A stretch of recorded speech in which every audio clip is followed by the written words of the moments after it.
اللہ فرماتا ہے وَجَعَلْنَا مِنْهُمْ أَئِمَّةً يَهْدُونَ بِأَمْرِنَا لَمَّا صَبَرُوا، ہم نے انہیں قوم کا امام بنا دیا جب انہوں نے صبر کیا۔ جب آدمی گالی سنتا ہے، جب آدمی تماچا کھاتا ہے، جب آدمی قوم کی خاطر مصیبتیں جھیلتا ہے تو وہ عام آدمی نہیں رہتا، اللہ اسے قوم کا قائد بنا دیتا ہے۔ قائد بننے کے لیے صبر ضروری ہے، امام بننے کے لیے صبر ضروری ہے۔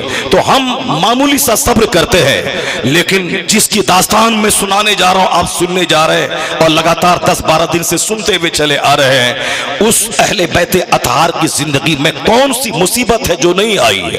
مصیبت کی ایک صورت ہے بھوک، مصیبت کی ایک صورت ہے پیاس، مصیبت کی ایک صورت ہے اپنوں کی بے رخی، مصیبت کی ایک صورت ہے غداری، مصیبت کی ایک صورت ہے اپنوں کی بے وفائی، مصیبت کی ایک صورت ہے چٹیل دھوپ میدان، مصیبت کی ایک صورت ہے آگ برساتی ہوئی دھوپ، مصیبت کی ایک صورت ہے پردیس، مصیبت کی ایک صورت ہے بال بچوں کی بھوک پیاس اور مصیبت کی ایک صورت ہے بیماری، مصیبت کی ایک صورت ہے کہ دشمنوں کے بیچ میں گھر جانا اور پھر وہاں سے واپس جانے کا بھی راستہ نہیں ملنا۔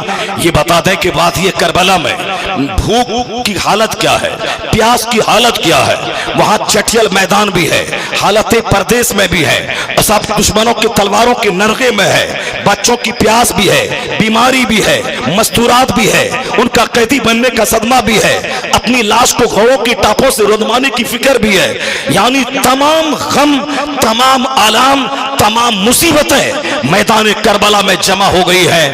مگر کوئی بتا دے کہ حسین اعظم کی آنکھوں سے آنسو کے قطرے ان مصیبتوں کو دیکھ کے نکلا ہو، کوئی بتا دے کہ زینب کس طرح سے دوپٹہ کھسکا ہو، کوئی بتا دے کہ شہر بانوں نے اپنے غریبان کو نوچا ہو، کوئی بتا دے کہ بیمار زین العابدین اپنے باپ کی کمر پکڑ کے میدان جنگ میں جانے سے روکا ہو، کوئی بتا دے کہ جوان علی اکبر اپنے باپ سے گڑ گڑا کے وقتی طور پر بیعت کر لیں، اس کے بعد میں 1 لاکھ کی فوج جمع کر کے ان ظالموں کی خبر لے لیں گے، ابھی تو کم سے کم وقتی مصیبت سے نجات مل جائے۔ کوئی بتا دے کہ علی اکبر نے ایسا کہا ہو، کوئی بتا دے کہ علی اصغر کی پیاس کو دیکھ کر حسین اعظم ان کے سامنے گڑ گڑا کے پانی کے چند قطرے کی بھیک مانگا ہو۔ نہیں، تمام مصیبتیں جمع ہیں۔ ان مصیبتوں کے ماحول میں مصطفیٰ کے گھر والوں نے جو صبر کا مظاہرہ کیا ہے، جو راضی با رضا رہنے کا مظاہرہ کیا ہے، جو تقدیر پر راضی رہنے اور حق کی رسی کو مضبوطی سے تھامنے کا جو مظاہرہ کیا ہے، آج ساری دنیا حسین کو امام کہتی ہے۔ صبر کا سارا ریکارڈ توڑ دیا، ایک نئی تاریخ رچا۔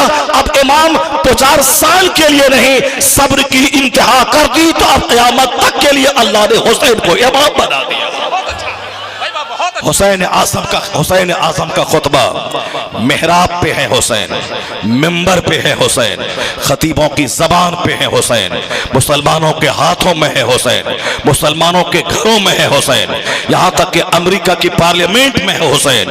ہندوستان میں مودی جی نے ابھی 5 دن پہلے کہا کہ اور نیائے کے خلاف نیائے کی لڑائی حسین نے لڑی ہے۔ لالو جی نے کہا کہ میں آپس میں جب گھر جاتا ہوں تو حسین کی زندگی سے مجھ کو حوصلہ ملتا ہے۔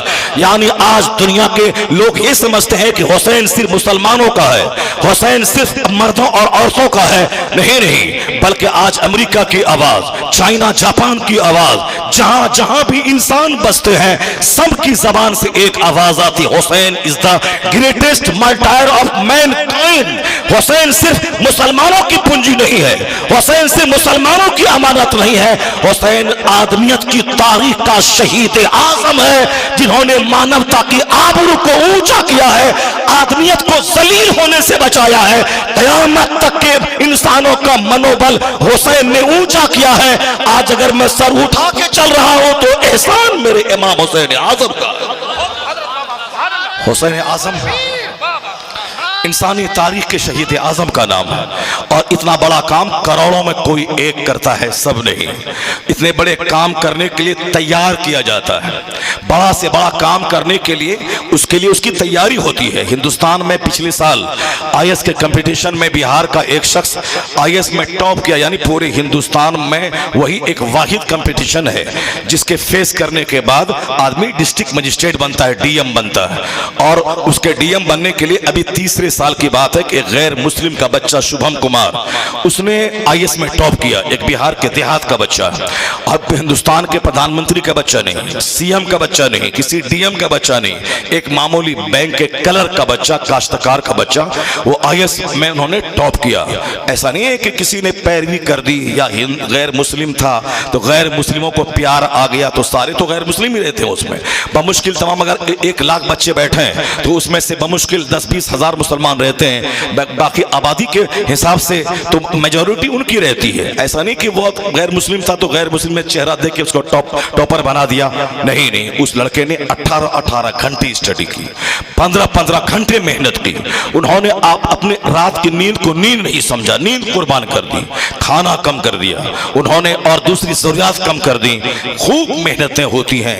میٹریکولیشن میں 99%, انٹرمیڈیٹ میں 99%, گریجویشن میں 99%. اس کے بعد جب وہ کمپٹیشن کی تیاری کرتا ہے تب IAS نکالنے میں کامیاب ہوتا ہے. محنت اس دنیا کا ایک راز ہے. وہ ترقی نہیں دیکھتی ہے کہ یہ محنت کرنے والا کافر ہے, مشرک ہے, یہودی ہے, نصرانی ہے, کلمہ پڑھنے والا ہے. کلمہ پڑھنے والے کو جنت ملے گی مرنے کے بعد, لیکن یہاں اگر کلمہ پڑھنے والا گھر میں بیٹھ کے رہے تو اس کے منہ میں نوالا نہیں جائے گا. وہ IAS آفیسر نہیں بنے گا, وہ DM نہیں بنے گا, وہ آفیسر نہیں بنے گا. اس لیے یہ کہہ دینا کہ صاحب یہاں نوکری نہیں ملتی ہے کلمہ پڑھنے والوں کو, یہ بزدلی ہے. یہ اپنے کام چھوڑ کے اپنے عیب پر پردہ ڈالنے کی ایک صورت ہے. یہ دور ہے مقابلے کا, یہ دور ہے کمپٹیشن کا. ورنہ کیا وجہ ہے کہ ابھی پچھلے سال 30 سے زائد مسلمانوں کے بچے IAS کمپٹیشن نکالنے میں کامیاب ہو گئے. ابھی اس دور میں جو کون سا دور ہے ہندوستان میں, اگر 3 آدمی کا نام میں لوں تو آپ آسانی سے سمجھ سکتے ہیں کہ وہ کون ہے. تینوں آسانی سے آپ جان سکتے ہیں.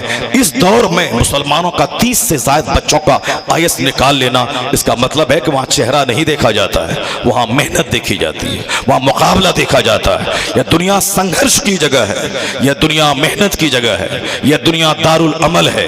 یہاں جو لڑنے کی صلاحیت پیدا کرے گا اور لڑے گا اسی کے ہاتھ میں جام ہوگا.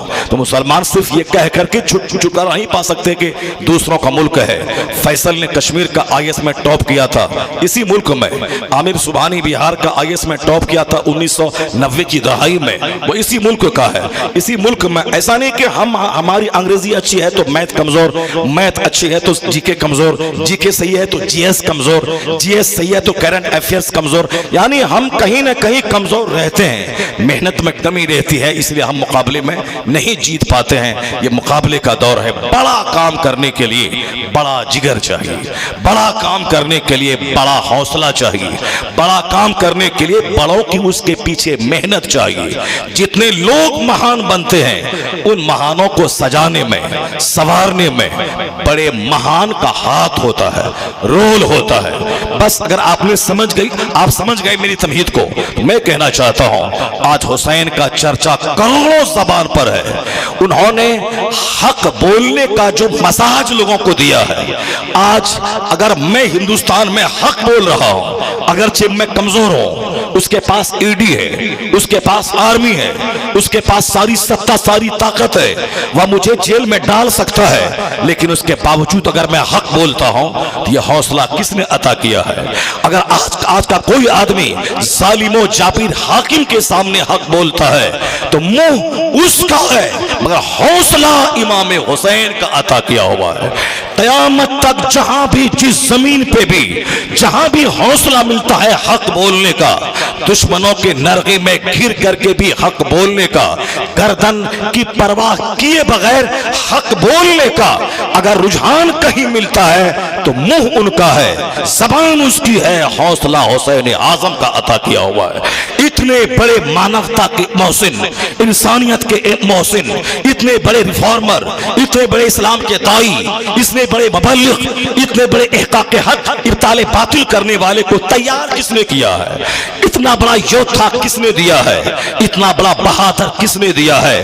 دھنیہ ہے وہ ماں جو ایسا ویر پیدا کیا ہے, دھنیہ ہے وہ باپ جس نے ایسا بہادر دنیا کو دیا ہے، اور سب سے زیادہ جو اس دنیا کا مہان نتم انسان ہے، یعنی جس کے قد کا کوئی دوسرا انسان نہ پہلے پیدا ہوا نہ قیامت تک پیدا ہوگا، یہ چند ذلیل اور سڑے ہوئے لوگ آج اینکر بن کے ٹی وی پہ بیٹھ کے ڈیبیٹ کر کے مصطفیٰ کی شان میں